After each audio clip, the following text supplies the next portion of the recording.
Hello everyone and welcome back to the EL99 coursebook. In this video, we're going to be going over the third and final part of our third unit, Unit 3, Unit 3C. We'll be talking about Before You Go and travel reviews.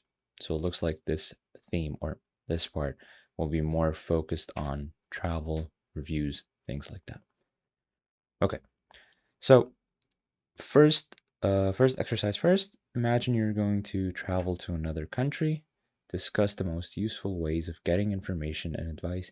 Add your own ideas. So here we have a few ideas. I'm going to talk about them in a second. But before I do that, I'd like you to pause the video and pretend someone from your family or friends just said that you're going to be traveling next month to a place where you've never been. Could be Mexico, could perhaps be Argentina, Brazil. I love how I'm mentioning all places in South America. Basically anywhere in Asia, somewhere that you've never been before. How would you get information and advice to prepare beforehand? So pause the video, think about some stuff, add your own ideas as opposed, including the ones here, and then we'll talk about them together. All right. So I assume you have a few ideas of your own. Let's take a look at A. It says read a guidebook. This is a good idea. Reading a guidebook prepares you into some of the stuff that you are going to probably experience going to the country and guides you on what you should and shouldn't do. If you have friends who've been to the country before, or even better, friends that live in the country, which is not always an option, but if it's there, it's good. Talking to friends who know the country, they know stuff that you might not know about. So things like your etiquette, the way you move around the city, um, some spots that are maybe not well known but really good. That's also a big part of it. So that's B. For C, we have look at a website where other travelers write reviews. Say, for example, you know you're going to be going to specific places in the city, or that specific country or city is famous for landmarks. You could go online and check out these landmarks and actually see other people's experiences on it, and then see for yourself if it's still something that you'd like to visit, or would you perhaps think about skipping it due to it being too busy for your taste, too hot, too cold, things like that. And finally, for this book's part, it says look at Wikipedia. Yeah, Wikipedia is a great way to look at or get information about a country or city with a lot of detail. I'm gonna add to this. I'd say use something like the internet in general, especially YouTube. You could use YouTube to find other people's experiences. Almost everyone uploads their experiences on YouTube, so you'll find what you're looking for. So if you're going to Tokyo, Japan, and not only do you not know the language, but you don't know how to act in public, you're not sure how things are, some restaurant ideas, stuff like that, you can always just type it out on Google and you probably see someone that vlogged like 1 week in Tokyo trying out places. So that is a great way to get a general idea of what the city looks like, what the city's going to be like, how to act, and even get some nice recommendations as well. What else could we use? Perhaps also something like using Google Maps, which is the main movement slash review website when it comes to these things. Some other websites are cool as well, but Google Maps really shows you how to move around cities, and there's a lot of reviews going on because there's a lot of people on it. So that is again also a great way to see how you're going to be moving around on average. How much time do people spend on the road? Is it a traffic heavy city? Is there good public transport? All of these things could be answered with YouTube, the internet, and Google Maps as well. All right. Now, let's take a look at this right here. It looks like we have some photos and information about the Frida Kahlo Museum. Okay, so just based on the pictures here and some of the information being shown, would you personally like to visit the museum? Why or why not? I think you know what's coming. Pause the video, take a look at some of the stuff, give yourself like 30 seconds, and then answer, and then come back. Okay, so I'm gonna pretend you did that. Uh, for me personally, would you like to visit the museum? Frida Kahlo Museum. Let's take a look at the average rating. Good average rating. Description is art museum showing the life and work of artist Frida Kahlo. This is the address, um, telephone number. Price is a little high, $120 for adults and $40 for students. Tuesday to Sunday. And from the two pictures I'm seeing, one is outside, one is inside. It looks pretty interesting. Yeah, if I'm visiting, it's yeah, it looks like it would be a nice place to go to. Based off of like the pictures alone, we're not getting much here, but yeah, I think museums are pretty dope to go to every once in a while. So yes, that would be a yes from me. Now let's go to exercise 3. Looks like we have some reviews to read. Um, Read the reviews of the museum. So what I'd like you to do is I'd like you to read both reviews, skim through them. So give yourself 30 seconds to a minute maximum, and then come back to the video and tell me which reviewer do you think preferred the museum and give your own reasons. So go ahead. All right. So I'm going to pretend you've read both reviewers and you now know which one preferred the museum and gave some reasons. Let's go over them together. So based on this, it was actually Travel Girl 205. And why did she like it? Well, she said here that she liked the experience of understanding the artist's life, and she also enjoyed listening to stories of her life. Her here refers to the artist, by the way, not herself, of Frida's life. I'm sorry if you can barely see that. It just doesn't fit all of it. So, Travel Girl 205, she liked the experience of understanding the artist's life. She enjoyed listening to stories of Frida's life. Okay, now I'm going to actually reset this so we can get a better idea. You guys have taken this, by the way, so I'm not going to write it again. Um, Look at the information and reviews again, but this time I'd like you to focus on specific questions so that you can answer them. Uh, where did you find the information? So you're probably going to have to highlight these information. Take a look at some of the questions here. We have questions like, what is the telephone number of the museum? Which reviewer visited the museum more recently? Is it free to visit? When is the museum open? Is it easy to find? Which reviewer thinks the house is beautiful? Again, very specific. Is it an interesting museum? Why is it a good idea to use the audio guide? So, and read again, answer these questions as you go, and then come back and check your answers.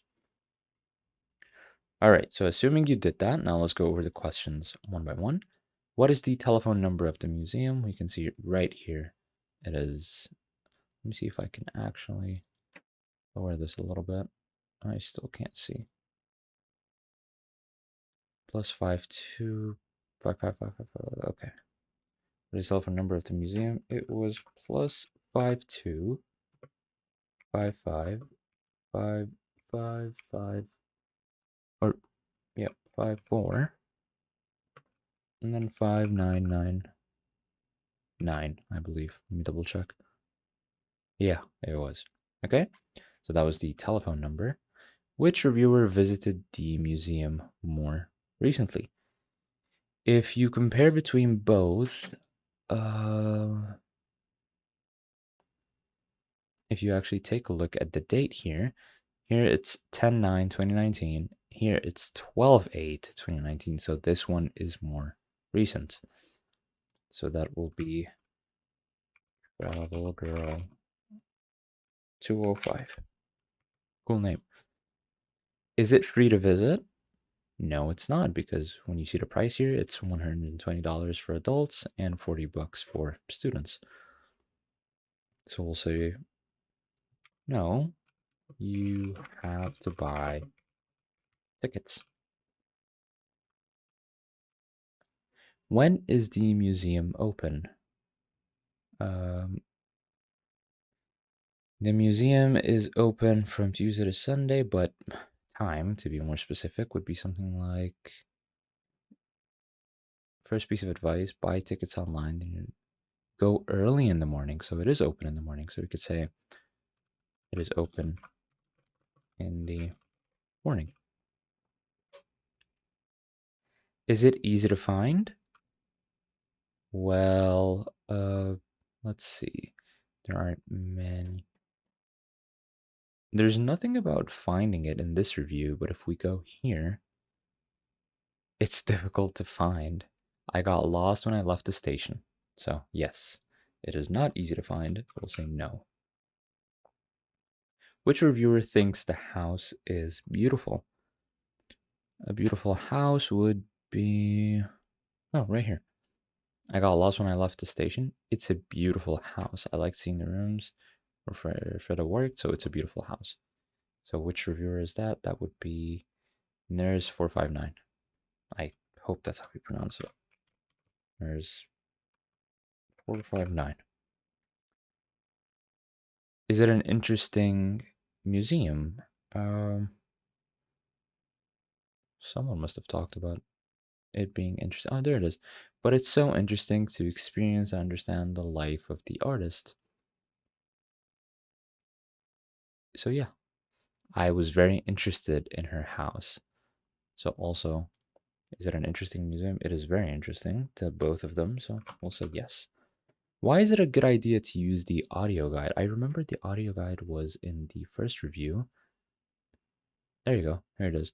I really recommend you to pay for the audio guide because it's great to listen to stories of Frida's life as you walk around her house. So we'll say it's because it's great to listen to stories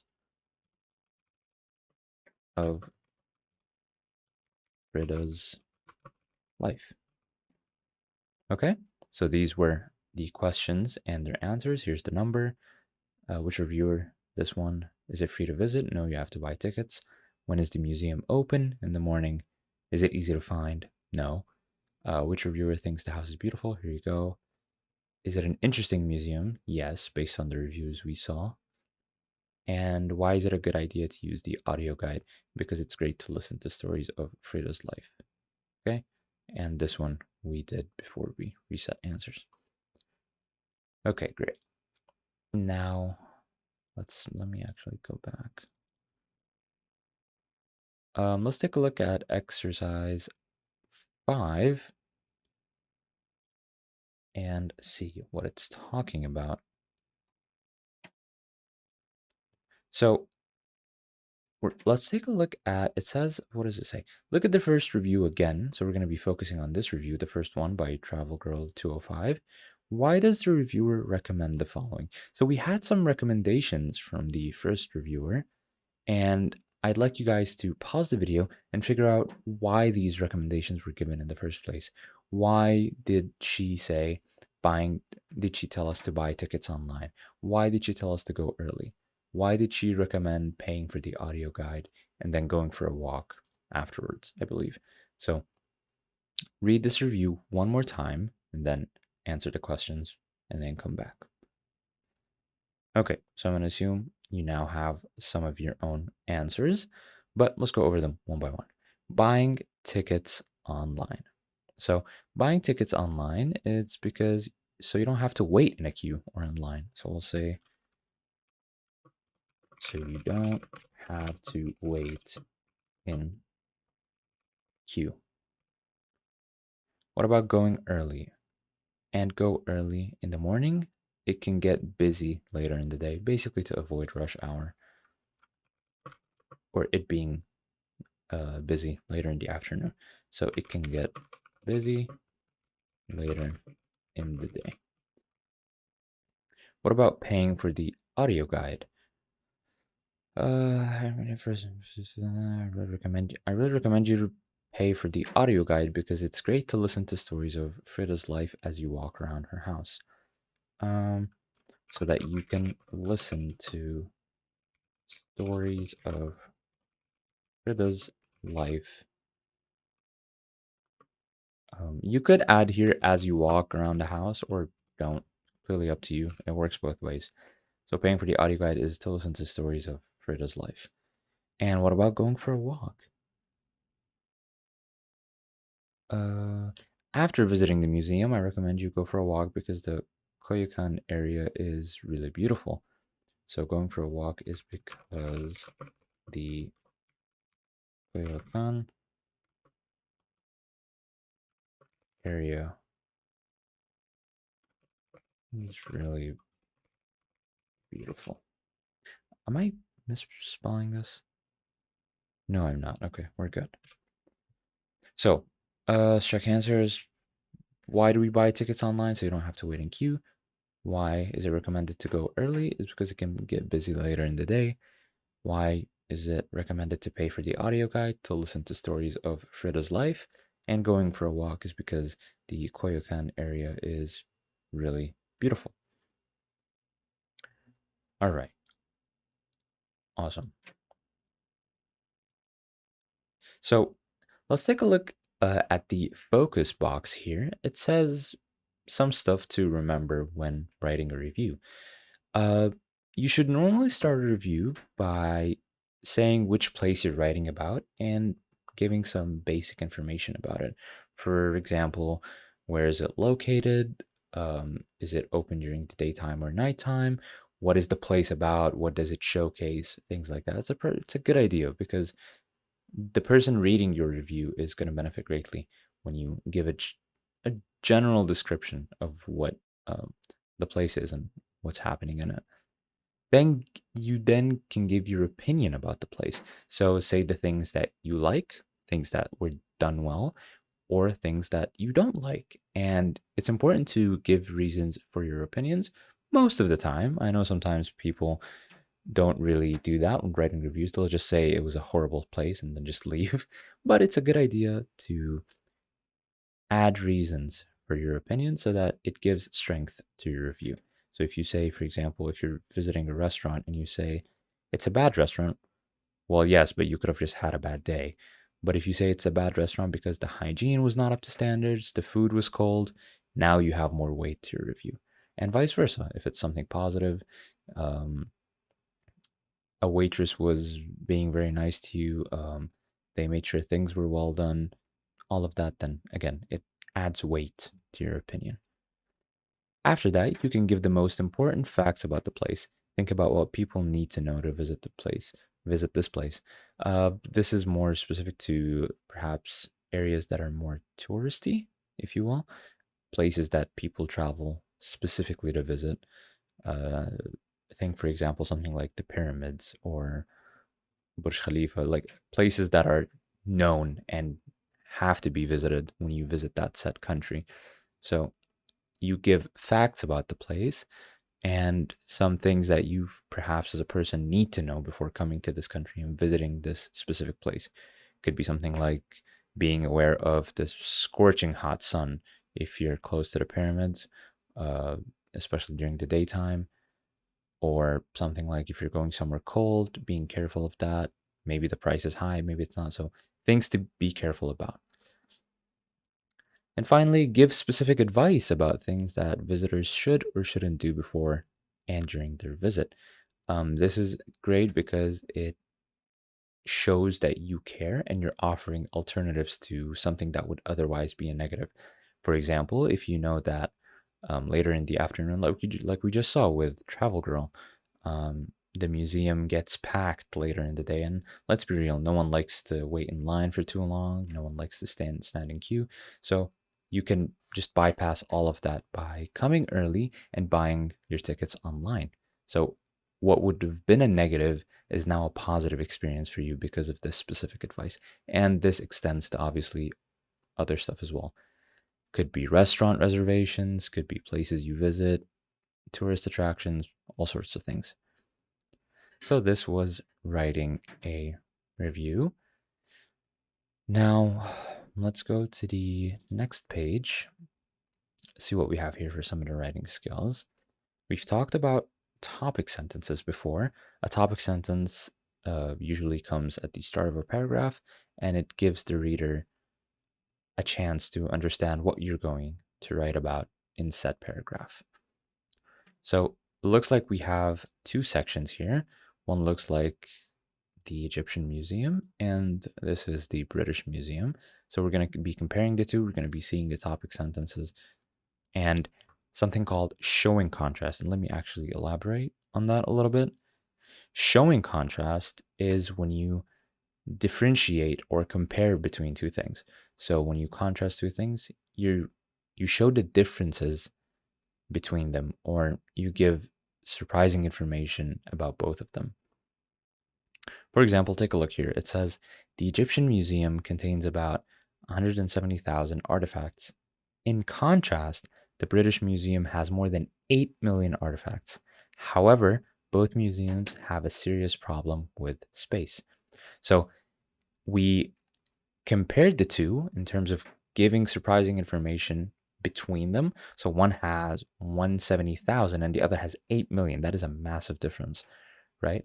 And then you give comparison to show some differences. So these are surprising information, but also different information. And then obviously something that they both relate on is that they have a serious problem with space. So this is a great example on how you can show contrast between two or more things, or in this case, two things. All right, let's go to one here, read the text and answer the questions. All right. So I'm gonna reset this. It looks like we have two questions. What I'd like you to do is I'd like you to pause the video. Actually, let me just zoom out a little bit so you guys can have a better view. Pause the video. I'd like you to take 30 seconds to quickly skim through the text and try to get a general idea of what it's talking about. So do that and come back. All right. So when you've done that, it now looks like we have some questions. Both museums are in capital cities. What other things do they have in common? Which museum has the oldest artifacts? Again, pause the video and scan through the text to get what you need to answer these questions. All right, so I hope you now have some of the answers. Let's go over them together. Both museums are in capital cities. What other things do they have in common? Well, based on the limited stuff that they have in common, is look here.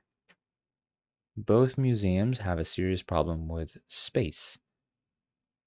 So we could say, that's what we're going to say. They both have a serious problem with space. And B, which museum has the oldest artifacts?